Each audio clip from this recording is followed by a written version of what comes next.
The Edo State Governor, Godwin Obaseki, has reiterated the need for Nigeria to diversify its economy from crude oil, noting that the nation can earn $20 billion yearly from the cultivation and production of oil palm. Obaseki, who spoke to journalists in Benin City, said the decline in prices of crude oil and the COVID-19 pandemic highlights the importance and urgency to diversify the country's economy, creating an alternative source of revenue. The governor said his government is investing in the agricultural sector to boost the state's economy, tackle food insecurity, and create wealth for Edo citizens. He said the Nigerian oil palm economy has the capability of earning over $20 billion for our country yearly just for cultivation and production. This is why in Edo State we have taken the bold step of increasing the production of oil palm by supporting investors through the provision of land and a peaceful, secure, and business friendly environment to boost their investment. He noted that to effectively and efficiently encourage investors, the state launched the Edo State Palm Oil Program, ESOP, in partnership with other private sector stakeholders, including the Central Bank of Nigeria (CBN).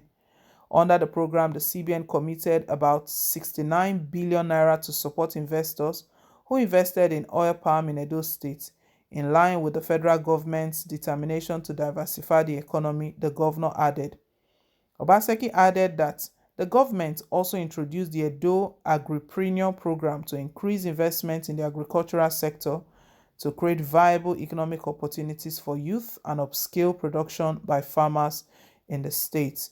Making Edo State great again is the mandate of Governor Godwin Obaseki during his campaigning during his campaign for the 2020 governorship election. And also, the governor has always put something forward that his plans for Edo State is that everyone will be empowered. And he was given an instance that if everyone in Edo State is financially empowered, that where do you think they're going to spend that money? They're going to invest that money in Edo State there. And if they invest that money in Edo State, at the end of the day, it goes round again and then everyone benefits from it in one way or the other. So what Obaseki is pushing for right now is that he sees a potential of 20 billion naira from oil palm production. Right now, our sweet crude oil is no longer sweet crude oil. No one is patronizing it anymore. And because of the pandemic, the major pandemic, not just in Nigeria, we know it's the whole world. The whole world was faced with this pandemic. And each country, each nation, they've been looking at ways of how to get out of it. Because believe me, this pandemic affected every economy, not just Nigeria.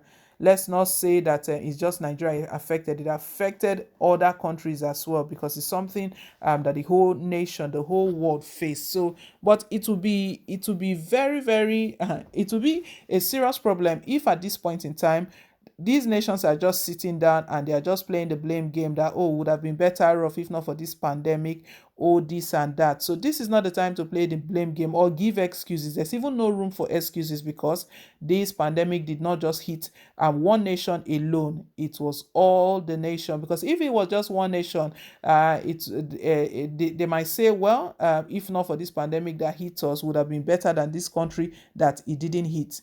So the pandemic hits the whole country, and Obaseki is projecting, is looking right now that we've lost a lot during this pandemic. Let's tell ourselves the truth.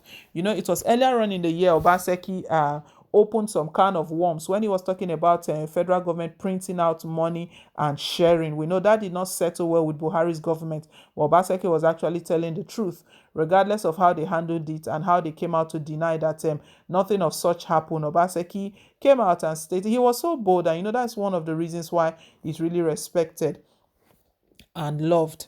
He was so bold, and he stated he didn't change his words. If it were other politicians, that's when you see them adjusting, just repackaging their statements, presenting it again, that was not what they meant. We've seen them a lot of time. These people that play politics, we've seen it happen a lot of time. Immediately they notice that Buhari is frowning at it, or Buhari's government is not speaking, is not accepting what they've said. They changed the story. But at that point in time, Obaseki was firm. He said, I stand by my claim. I stand by my claim, meaning that federal government, the CBN, they printed money and they were sharing, and it's a very bad sign. The economy is going to collapse. You cannot live on printing money.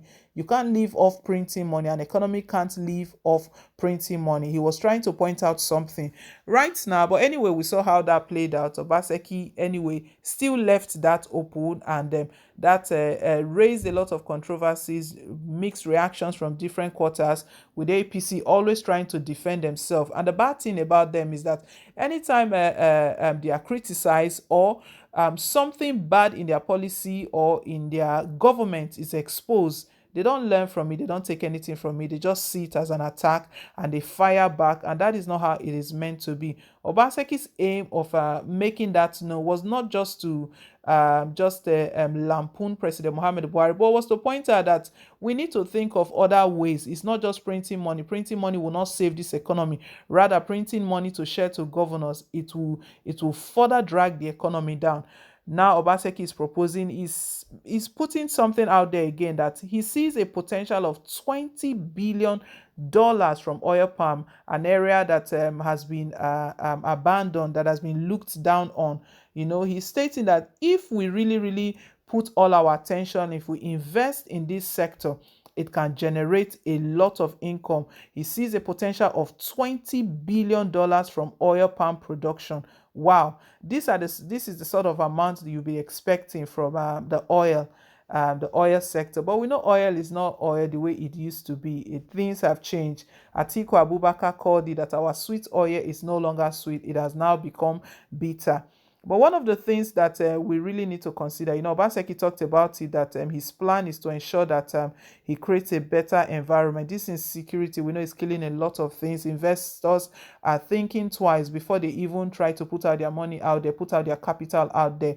Because if the environment is not secured, if the insecurity that we are facing right now, if it worsens, it affects investment, and that is what people watch. That is what investors look into. So what Obaseki needs to look into as well, anytime he talks about his great plans for the state, he's been reminded that he should not forget the security, the insecurity in the region. That with all of his plans are brilliant, but if the state is not secured, these things will not work. It will not come out as projected. Well, my people, it's a brilliant one Obaseki is putting out there, and he's doing everything to see that at the end of the day, life is better for all. Because if we look at this, at the end of the day, if this oil production kicks off, employment, job opportunities, it will reach everyone. Well, guys, let's hear your take down below in the comment section. Thank you once again for staying tuned. Please don't forget to like, share, and to subscribe till I come your way again on more updates. Bye.